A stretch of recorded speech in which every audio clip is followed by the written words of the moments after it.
Hello dear students, welcome back to my channel physics SPC. Gravitation का एक question. A body mass m is projected with velocity lambda v in vertically upward direction from the surface of earth into space. It is given that ve is the escape velocity and lambda less than 1, important है lambda less than 1. If air resistance is considered to be negligible, then the maximum height from the center of earth, ये भी important है। कहाँ से पूछ रहा है? Height centre से पूछे हैं, सरफेस से नहीं, सेंटर से है। To which the body can go will be. ठीक है, सबसे पहले डायग्राम बनाते हैं कि ये तो अर्थ नाली,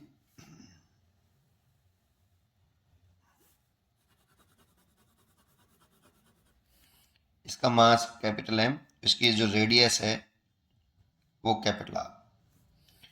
इसके सरफेस से किसी बॉडी को जिसका मास स्मॉल एम है थ्रो किया जा रहा है कितनी वेलोसिटी से? लेमडा वीई, और लेमडा लेस देन 1 है तो ये वैल्यू एस के वेलोसिटी से कम हो गई, और कम हो गई तो ये इन्फाइनाइट पर नहीं पहुंचेगी। तो ये आपका इन्फाइनाइट है, यहाँ पे पहुंची कुछ। ठीक है, तो सरफेस से नहीं हाइट पूछी बेटा उसने, अब ये हाइट हमसे पूछी उसने सेंटर से। एच हम सेंटर से मानेंगे, ये आर मान लो सेंटर से, सरफेस से नहीं पूछा है। मोस्ट यहाँ बच्चे गलती कर सकते हैं सरफेस से। इंपॉर्टेंट है the maximum height from the centre of earth, centre of earth से पूछा है, इस पर ध्यान देने वाला पॉइंट है। यहाँ पे पहुंच जाएगा तो यहाँ पे वेलोसिटी जीरो नहीं होगी, यहाँ से फेंका तो वेलोसिटी यहाँ पे जीरो हो जाएगी। भाई कम वेलोसिटी से फेंकी है तो यहाँ पे आके वेलोसिटी जीरो हो जाएगी, तभी तो उसे मैक्सिमम हाइट बोलेंगे। इनफाइनाइट पर नहीं पहुंचेगा क्योंकि इनफाइनाइट पर पहुंचने के लिए एस का वेलोसिटी से फेंकना चाहिए था, लेकिन यहाँ लैम्डा 1 से कम है ना। जैसे आधा ले लें तो एस का वेलोसिटी आधी है, 1/4 ले सकते हैं, है ना। चलिए इतना समझ में आया, और बस इतना ही क्वेश्चन है। और एयर रेजिस्टेंस नेग्लिजिबल है तो इस पर केवल और केवल ग्रेविटेशनल फोर्स लग रहा है, उसका वर्डन है केवल। बाकी एयर रेजिस्टेंस का वर्डन नॉन कंजर्वेटिव फोर्स जो है, जैसे आपका एयर रेजिस्टेंस, ये कुछ नहीं लग रहा, जीरो है ये तो, सॉरी, एंड कोई भी अदर फोर्स नहीं लग रहा। तो इस वाली कंडीशन में केवल और केवल जब कंजर्वेटिव फोर्स लग रहे होते हैं, ओनली केवल उनका ही वर्डन होता है और बाकी का सबका वर्डन जीरो होता है, तो मैकेनिकल एनर्जी कांस्टेंट रहती है, मैकेनिकल एनर्जी कांस्टेंट रहेगी। ठीक है, तो मैकेनिकल एनर्जी इस वाले पॉइंट को ए मान लेते हैं, इसको बी, और मैकेनिकल एनर्जी लिख देते हैं kinetic energy at point A plus gravitational energy at point A is equal to kinetic energy at point B plus gravitational potential energy at point B. तो ए पॉइंट पर kinetic लिखें तो body के लिखें half M, कितनी velocity है? Lambda VE, lambda VE इसका square. In gravitational potential लिखे हैं 8 पर, तो ये होगा माइनस का जी कैपिटल एम और स्मॉल एम, और इन दोनों के बीच की शॉर्टेस्ट सेपरेशन ये वाली जो कि आर है। एक्चुअल में पोटेंशियल एनर्जी लिखते हैं ए पॉइंट पर, तो एक्चुअल में तो होता ही है M into potential, potential at point A, gravitational potential at point A. तो एम ए पॉइंट का पोटेंशियल लिखें ड्यू टू अर्थ, तो ये होता है माइनस का G capital M over red, surface पे लिख रहे हैं तो डिस्टेंस कैपिटल आर है, तो इस तरह से आता है बेटा ये। ठीक है, एंड बी पॉइंट का लिखना चाहें तो बी पॉइंट की एनर्जी कितनी? जीरो।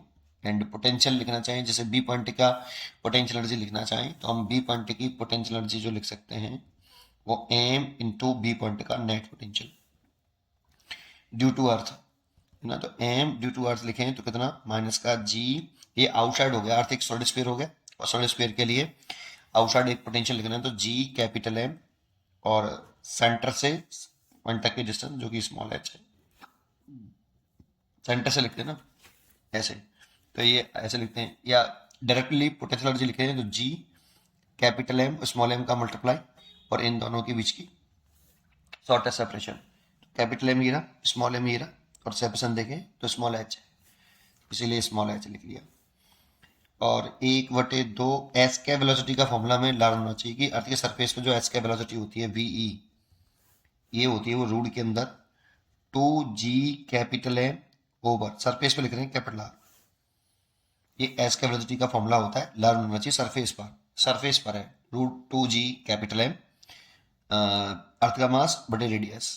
तो यहाँ पे अगर लिख दें तो एम लैम्डा का स्क्वायर वी का स्क्वायर है तो रूट के अंदर 2g capital M over are इस पूरे का whole square minus G capital M small M by R equal to minus G capital M small M by H. इसको सॉल्व कर लें तो देखो ये हो जाएगा आपका 2 से तो 2 कटेगा, एक बार और स्टेप बढ़ा देता हूँ, एक M lambda square 2g capital M by R हो जाएगा minus G capital M small M by R equal to minus के G capital M small M by H. इस 2 से तो ये 2 कट जाएगा। देखो जी एम एम इसमें से कॉमन ले लो, इसमें से काट काट लो, तो देखो जी एम एम कॉमन लेके पूरा गायब हो जाएगा। देखो ये तो यहाँ बचेगा लैम्डा स्क्वायर बाई आर और यहाँ बचेगा 1/r और यहाँ बचेगा माइनस के 1/h और निकालना हमें h ही है। तो यहाँ से आप आर एलसीएम ले लो, lambda square -1 is equal to -1/h। तो उल्टा कर लो दोनों को, minus H is equal to R over lambda square -1। अब इस माइनस एच को उधर ला दो, इस माइनस एच को भी इधर ले आओ, इस माइनस साइन का या माइनस साइन का बहुत साइड में मल्टीप्लाई कर दो तो एच माइनस आर और लैम्डा स्क्वायर -1। अब इसको ऐसे लिख सकते हैं एच इस माइनस का इसमें नीचे वाले में मल्टीप्लाई कर दो आर 1 माइनस लैम्डा स्क्वायर। ये देखो तो इसका आंसर होना चाहिए B choice is correct, R/1 minus lambda square. पढ़ते रहिए और खुश रहिए। Thank you.